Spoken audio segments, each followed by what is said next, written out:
I'm Tracy Baxter with today's edition of Record Newswatch. A prior disagreement between two men escalated into murder last night in Port Jervis. According to city police, the victim, 21-year-old Randy Kaiser of Port Jervis, was gunned down by 26-year-old Todd Sinclair, a Village of Florida resident who was tracked down and arrested about 90 minutes after the incident. Port Jervis Police Chief William Worden talked about what led up to the fatal shooting.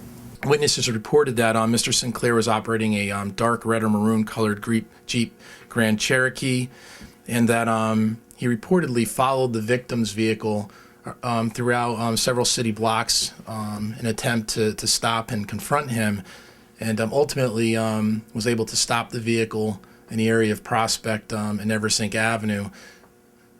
At that point, what's being reported is the victim allegedly, exited his vehicle to see what was the problem, and the defendant exited his vehicle and produced a handgun.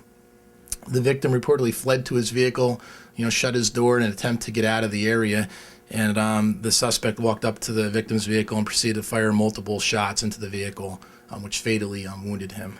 Randy Kaiser was later pronounced dead at Bon Secours Hospital in Port Jervis. Chief Worden said he'd been trying to avoid a confrontation. This is a very tragic and senseless crime. The victim there's nothing that we could see where the victim provoked or did anything that could have caused this to happen. I mean, he was completely trying to avoid a confrontation and tried to escape the scene, tried to flee in his vehicle, and was subsequently shot by the suspect.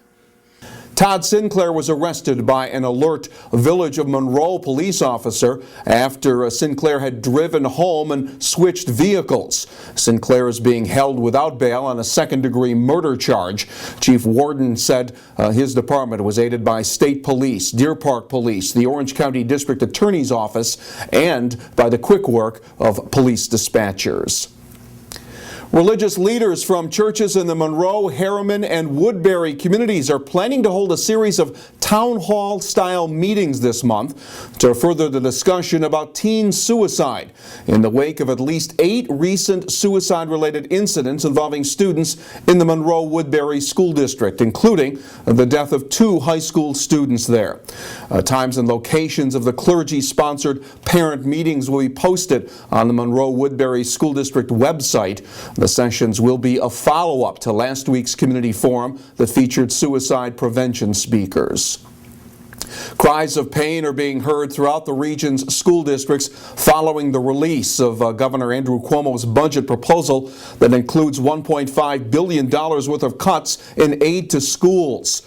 Pine Bush District Superintendent Philip Steinberg said if the cuts are imposed, they'll set education back 10 years in the state. His district has already endured a 27% aid cut in the past 2 years. Many district leaders say unless the legislature restores the aid money, a sizable layoff of personnel will be the result. Sullivan County legislators are due to vote late tomorrow afternoon on a series of job cuts. But before they do, members of the county's labor unions will stage a protest outside the government center in Monticello. Teamsters Local 445 business agent Sandy Shattuck says they want the public to be aware of the impact the layoffs would have when it comes to public safety and county services. Legislators say the layoffs must be made to close a $3.3 million county budget deficit since the unions rejected their call to forego 4% raises and longevity payments this year. We will enjoy more sunshine tomorrow, but that will not be the case on Saturday. Friday will be mostly sunny with the high temperatures up around 30 degrees. Another wintry mixed storm is due to arrive on Saturday with the highs in the low 30s. Stay on top of the breaking news by checking back here at Record Online and get the stories in detail when you pick up tomorrow's edition of the Times-Herald Record. For Record Newswatch, I'm Tracy Baxter.